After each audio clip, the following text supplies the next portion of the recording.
What is going on, everyone?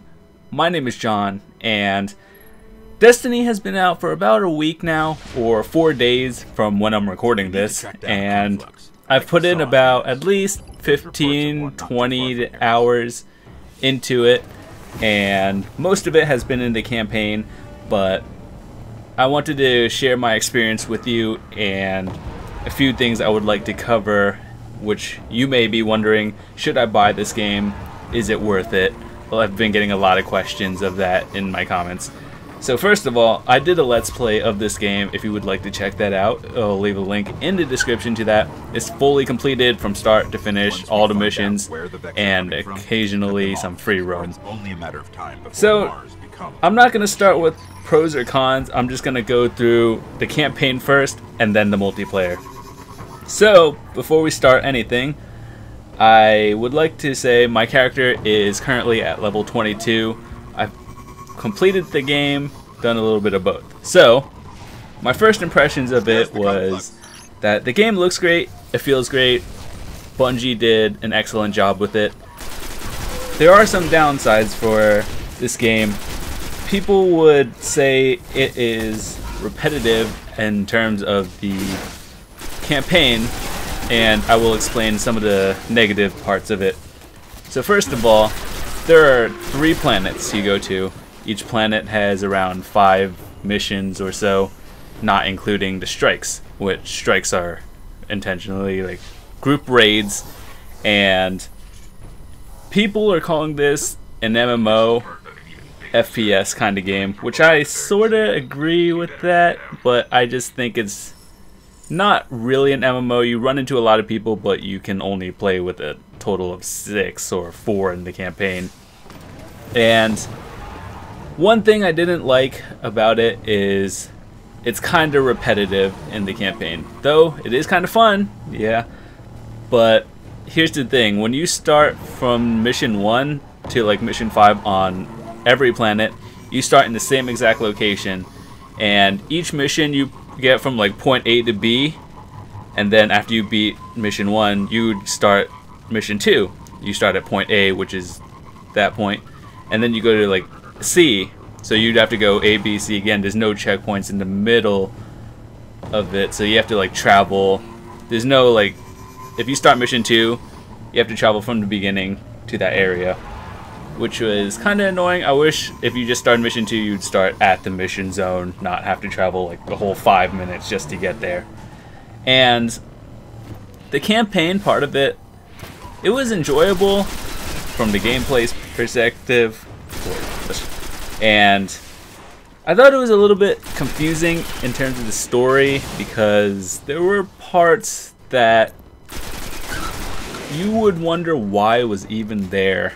I'm trying not to like spoil it in case you haven't seen it or played it yourself, so let's try to keep spoilers to a minimum. So occasionally throughout the game you'll notice it's like an RPG where you have a level system and you get loot and all that stuff, completing missions, killing enemies and all that stuff. So there is kind of a lack of loot system in the game, where if you played an MMO, most of the time when you find a drop it'll be a random stat, like let's say you could get from 1 through 10 attack on a sword or something. In this one it's pretty much scripted, where it's most of the stuff is kind of the same, so there will be weapons that you find that is exactly the same as something else. And I understand this is on console, not on PC, where you have more variety and stuff, but just finding the same thing over and over is not necessarily the most fun thing ever. So hopefully later on they'll implement more items and loot. So another thing I would like to mention is the drop rate of the items. It really wasn't the best thing ever. Sure, you get some from quests doing the side missions, and throughout the story there's like a level recommendation. Obviously you should go with the recommended level, but going one level under is actually really tough. And going one level over doesn't necessarily mean it's easy, but it's doable. And throughout the campaign, I've done 99% of it solo. It's completely doable, but it feels like it's harder to do it solo because the game, they wanted you to play it multiplayer. And one of the pros of playing it with friends and stuff is in each mission there's a zone. It's called the restricted, or like you go into an area where there's a no respawn zone, and if you do die you get to this restart checkpoint. And if you play with a group of friends and you just die, they can pick you up there. So that's one benefit of playing with a group of friends. And throughout some of the missions, you'll encounter bosses, and those are pretty tough bosses because they're like bullet sponges. No matter how good your gear is, they just take a really long time. Especially in strikes, which are what I mentioned earlier. They call it strikes. They're like raids. You do it in groups of 4, or actually it's groups of 3. But what you do is like clear zone A, a group of enemies, clear zone B, get to the boss, and then that brings up to another point where the loot system, when you kill a boss, it doesn't always drop loot, which is pretty depressing because some strikes take up to like 40 minutes depending on what your level is. Like if you're doing a strike that's level 20 and you're exactly level 20, it's going to be hard regardless because there's so much health on everything that it just takes so long, and then at the end you get potentially 1 or 2 things, and that is like, they could fix that. They just add more loot in the game. Also, another thing in the loading screens, this goes for both campaign and multiplayer. It's like a really long loading screen. Understandably, there's a lot in the game to do, but I don't know, it just takes a while. So, generally in the campaign and multiplayer, where we're getting into now, is this game is a grind, and I know that's not really appealing to a lot of people who play MMOs. If the first thing you think of is a grind, you're kind of turned off. I understand, as a guy who's played a couple of MMOs. And what I mean by that is, in the multiplayer and the campaign, when you get loot, you're kind of stuck with it. You don't have many other skills. You have like 3 or 4 different ones that you use throughout the game.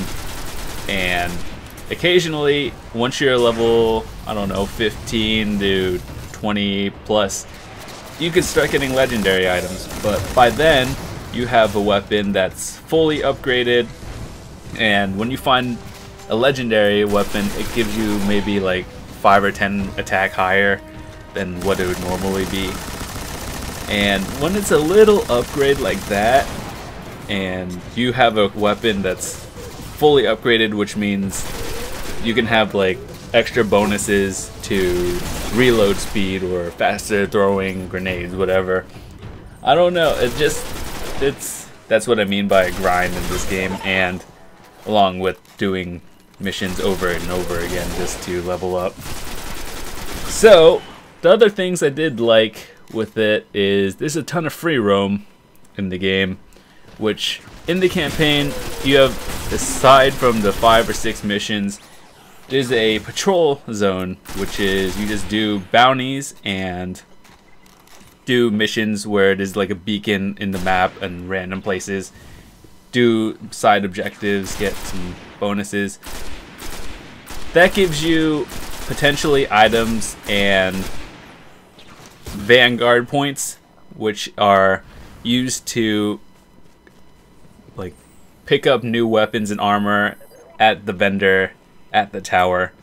And one thing I noticed was it takes a while to get all those vanguard points, because each mission would give you maybe 50 to 100 if you're completing it. And then you start at level 0. Most of them require level 2 to even buy the legendary armor that you wanted, and that's like a total of maybe 40 or more bounties, and each one would take you maybe 20 minutes or more depending on what you do, which some people may not like, because every day, as you may know, the stock resets for bounties, and you get a total of 6 for like PvE area and maybe 6 or 7 from PvP, which is the Crucible. So if you run out of that, you're just like stuck in a free roam zone waiting for public events. And what that is pretty much when a random boss summons everyone who's within the area, just like kill the boss within 5 minutes, and then you get like 5 points or something, which doesn't sound like a lot, which is because it isn't a lot. Then once you hit level 20, there's extra unlocks, which include a whole strike playlist where you just go with random people or your friends and then get Vanguard points and extra stuff, which sometimes you could pick it, like if you're in a certain planet, but if you don't, they have a weekly and a daily one that resets, and you just keep on doing that. So a lot of people expected more from this game, which I completely agree with. Hopefully when the DLC comes out, there'll be more, which isn't really something that I would like really expect. And that's not really the way I would put it. Is I wish it was in the game from the start, not added in later. That's because, well, some people actually do beat the game within 4 days and then have nothing else to do with it. So overall, though, I thought on day 1 when the game released, they did an excellent job with the matchmaking and all that stuff. The servers were up for the majority of the time. I only had a total of 3 disconnects throughout my whole campaign, which is about 10 hours long, so that's not so bad. I left them in the videos so you can see it as well. And that's pretty much the rant of the campaign section. Though storyline, I'm not going to spoil it, was just kind of confusing. I know Bungie could do better because they made Halo, and Halo was an excellent and very popular game, as you all may know. So overall, the multiplayer is really well done. If you're playing it on Xbox One or just Xbox in general, I think there's 10 maps, and if you're playing it on PS4, I think there's 11 maps because exclusive. So what I would say in review overall is the game is kind of, well, the campaign is kind of repetitive, and I wish there were more like spawn points, if you know what I mean. You start at this area every single time you want to do a certain mission, regardless of how far the mission is. The story is a little confusing, and some parts are unnecessarily put there, and one planet was just there. No one really knew why. The lack of loot was pretty disappointing. I assume it could be fixed later on when they add more stuff. And the multiplayer was solid. I enjoyed it. I put about at least 5 to 6 hours into the PvP Crucible zone just by myself, and along with the campaign, which was about 9 or 10. So the pros, I would say, the game looks really great. The controls feel really great. The free roam is, I'm glad it was added. The level progression system was excellent. Also, I wanted to talk about that for a minute. The cap is 20, and then once you're 20, you get armor that requires light, in which they call, and that's a stat on the armor where once you increase that to a certain point, you can go beyond level 20 I'm not really sure what the cap is because the highest I've seen was 26 and I am currently at 21 order. So with that said, hopefully we shall see in about a month or so from now. I would always recommend reading other reviews or watching other videos. And hopefully they add more bosses, possibly make them a little easier. And by easier I mean a little bit less health because of a bullet sponge they are. Like, some bosses take up to 20 minutes and that's not including killing all the enemies that it spawns or within the environment. And hopefully it's a little bit better, less of a grind throughout. So with that said, overall I would rate the game a solid 8 out of 10.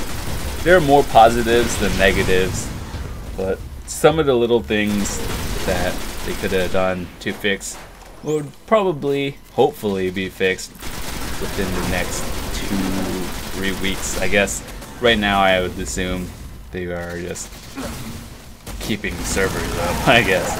So thanks for listening to my review. Once again, if you would like to watch the complete game yourself, I will leave a link in the description to the video playlist. And it's the total of 33 parts. All videos have commentary on it, so let me check it out. You could experience what I am live too. So thanks for watching. I'll see you guys later and have a fantastic day.